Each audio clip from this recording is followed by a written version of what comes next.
What's the deal with keto being nothing more than a framework to restrict calories, and that's the actual reason people on keto lose fat? Hi, in case you're new to this channel and don't know who I am Slick Nick, your personal keto bro.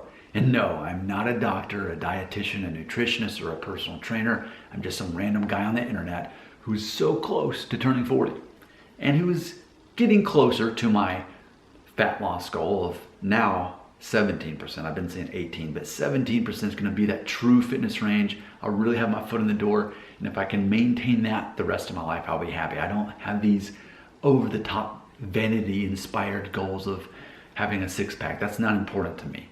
But 17% I think would make me feel good about myself, knowing that I don't have excess body fat and I'm truly undeniably fit. That would make me happy.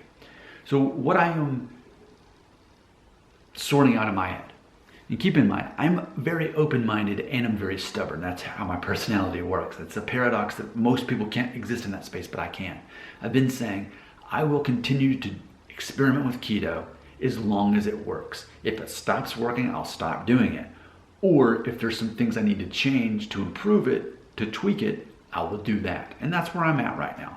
I'm 3 months into keto. I've plateaued on fat loss. I haven't gained any fat, but I've been consuming too many calories via fat because I went a little too liberal when it comes to fat intake. So for example, I'll share a story with you.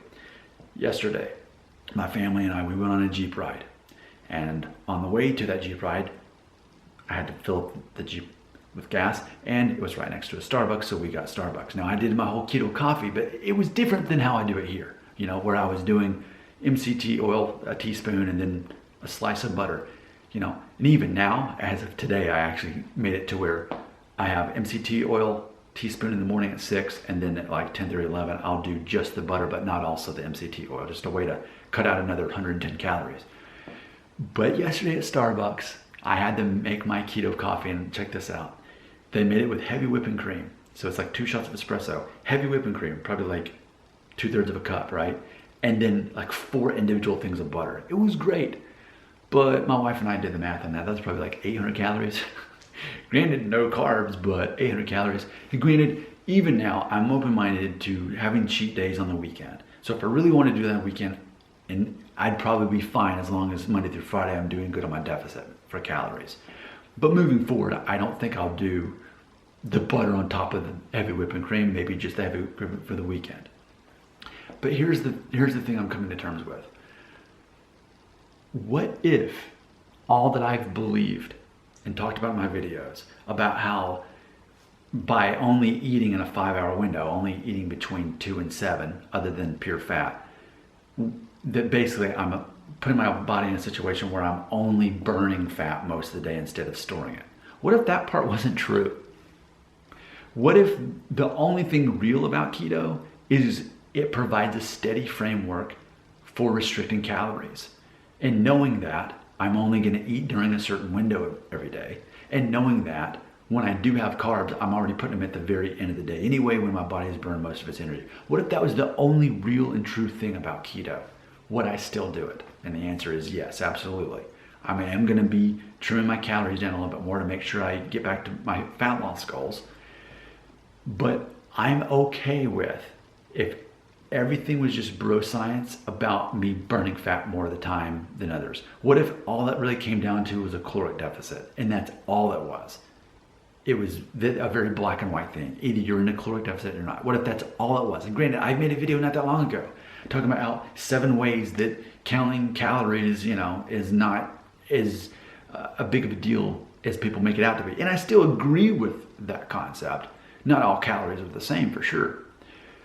But I'm willing to accept that maybe what works about keto, and the only thing that really works about it, that we can truly measure, is that we're restricting calories, and it provides a framework for that. And people like me, we need that. We need rules and regulations.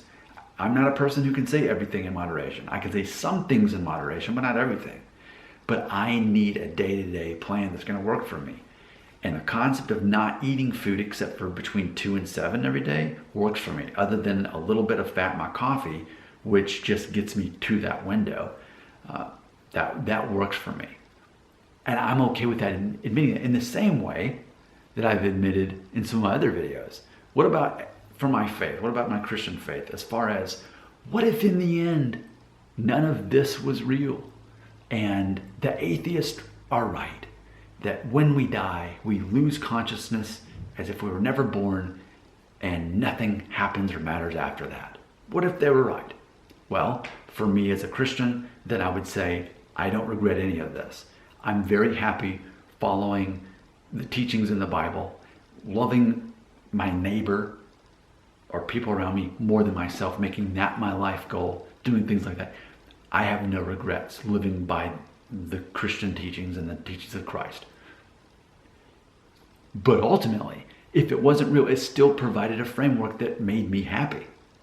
So, as long as, if you're wanting to be happy in life, does it matter so much in the end whether my faith was real or not? It provided framework. And granted, I absolutely believe this is real.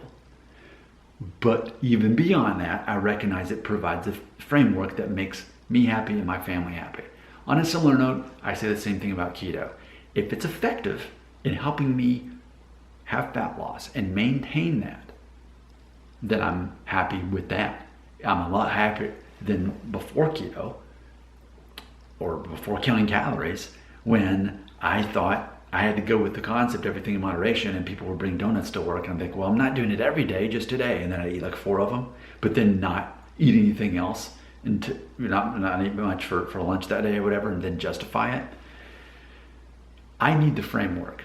I'm the kind of person who needs that type of framework.